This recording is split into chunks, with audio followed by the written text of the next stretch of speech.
साई राम ओम गुरु। अध्याय 19 सतोपंथ यात्रा।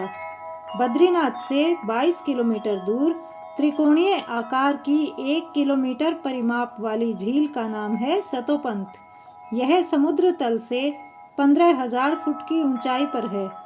सतोपंथ झील हिमालय के ऊंचे पर्वत के पास है। उस पर्वत के हिमनद के पिघले जल से यह झील तृप्त रहती है। यहाँ का दृश्य इतना मनोरम होता है कि एक बार जाओ तो जल्दी से वापस आने का मन ही नहीं करता। प्रकृति माँ की अद्भुत सुंदरता का सटीक उदाहरण है यह झील। ऐसी मान्यता है कि अलकनंदा नदी सतोपंथ के पास विष्णु कुंड से निकलती है। वह हिमनद से होते हुए अलकापुरी से बाहर आती है। झील का जल कांच की तरह पारदर्शी व स्वच्छ है, इतना शुद्ध कि पीने के लिए छानने की आवश्यकता ही नहीं। एक धार्मिक विश्वास के अनुसार त्रिमूर्ति ब्रह्मा विष्णु महेश यहाँ पर तपस्या करते हैं।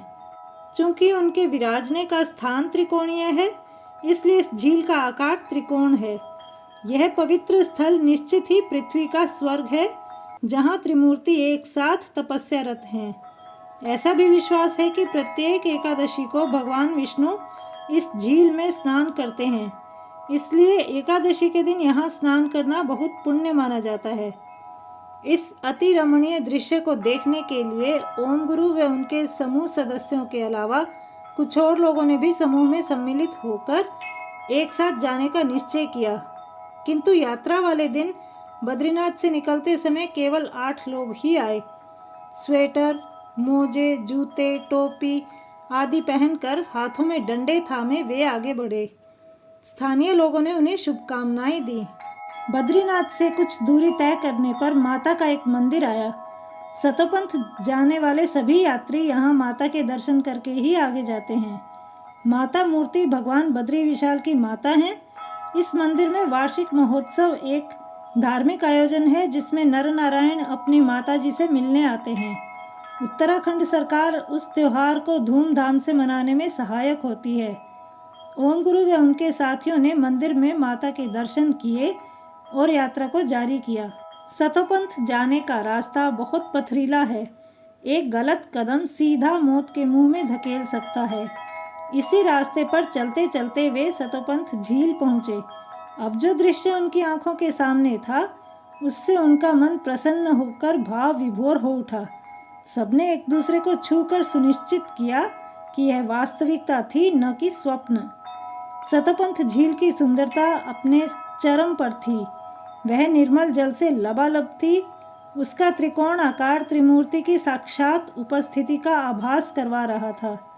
चारों ओर बर्फ ही बर्फ थी। चौखंबा पर्वत की सुंदरता भी अद्भुत थी।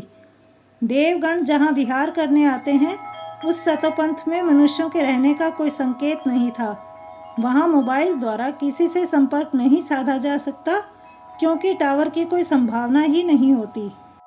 मानसरोवर झील के समान ही अनेक सितारे आकाश से उतरकर इस झील में आते हैं। यह उनकी नित्य क्रिया होती है, जिसके साक्षात दर्शन किए जा सकते हैं।